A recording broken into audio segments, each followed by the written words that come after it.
Ladies and gentlemen, distinguished guests, and fellow defenders of freedom, I'm absolutely honored to be here with all of you today at the 2023 LULAC Military Award Luncheon. I want to thank LULAC National President Domingo Garcia for your leadership and for making this organization a staunch supporter of our military community. Also, Roman Palomares, Chairman of the LULAC National Military and Veteran Alliance Committee. I salute you for your tireless work on behalf of our service members, veterans, and especially our nation's deported veterans, so thank you very much.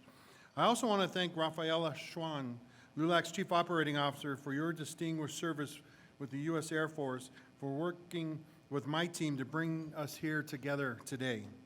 Rafaela, I just want to let you know, I heard about those 3 a.m. emails that you sent to my team.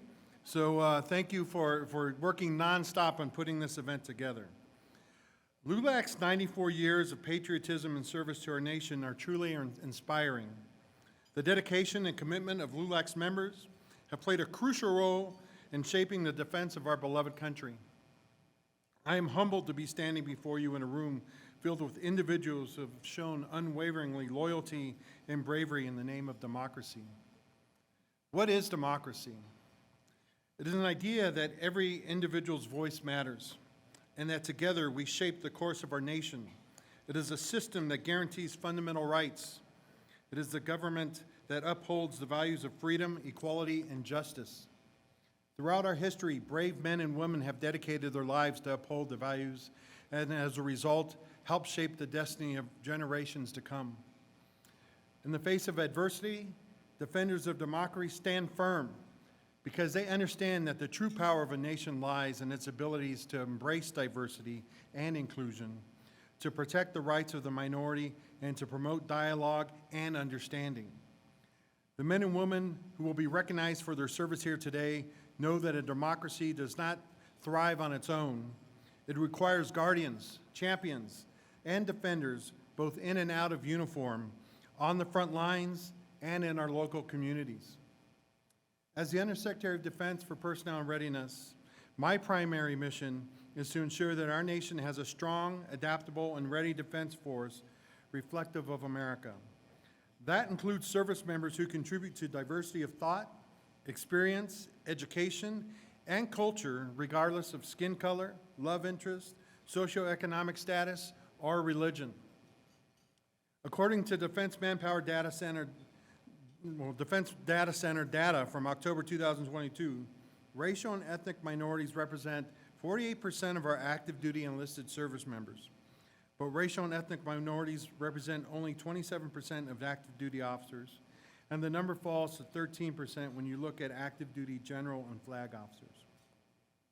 Now, there are some who would argue that 48% minority representation actually sounds pretty good.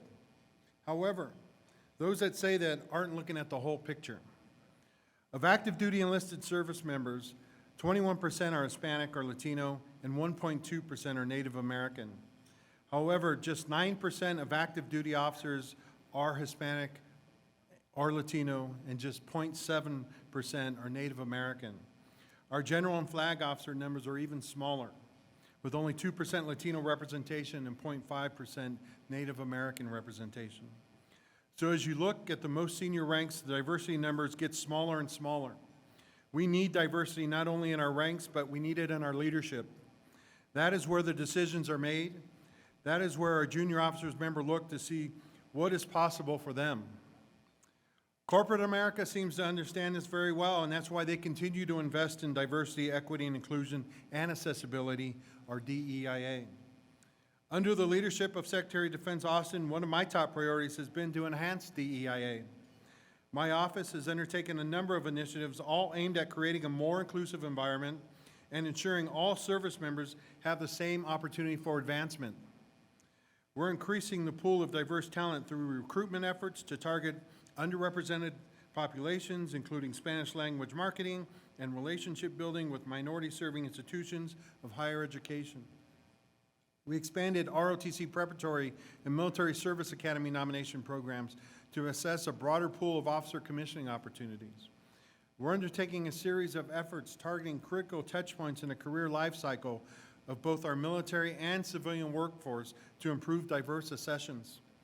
And we are studying diversity across the department for both service members and civilians to better understand disparities in representation and the barriers diverse populations face when in career advancement. Some of our studies have already identified data-driven solutions, like the importance of increasing minority and career counseling programs to improve diversity in the highest ranks. These initiatives underscore the importance of the mentoring and professional developments of service organizations like LULAC. So I want to thank all of you for your participation in this effort, for providing role models and enabling our Latino and Native American youth to see what is possible for them. Your work will help the Department of Defense continue to recruit and retain top talent, drawing on the widest possible set of backgrounds, talents, and skills to enhance our warfighting capabilities. The students who are in this room and those who get the experience even with a small part of this event you have planned for this week are extremely lucky. LULAC, because of you, each of these young men and women have access to a wealth of knowledge about the opportunities available to them at the Department of Defense. If you're thinking about becoming a doctor, lawyer, veterinarian, nurse, psychologist, IT professional, undercover detective, scientist, pharmacist, intelligence professional, cybersecurity, we have a place for you in the Department of Defense, and it's not only in uniform. Even if you're undecided about your career, we still have a place for you. In fact, we have a place for you just about any career field you can think of. With the Department of Defense, all you need to do is show up with a willingness to learn and work hard. That's it. We will ensure you get exactly what you need to be successful. I grew up in Southern California and joined the Navy at 18 years old. I was fortunate enough to receive a Navy ROTC scholarship, which opened up doors for me to advance my education and experience, leading me to where I am today. I have been blessed throughout my military and public service career to work with talented men and women from all ethnic backgrounds, life experiences, and identities. I have no doubt this is an advantage we have over our adversaries. Diverse representation across our military and our federal workforce supports creative problem solving and decision-making, which makes us all stronger. In this endeavor of defenders of democracy, we must remember that democracy thrives through active engagement. It requires constant vigilance because there will always be those who seek to undermine its values for personal gain.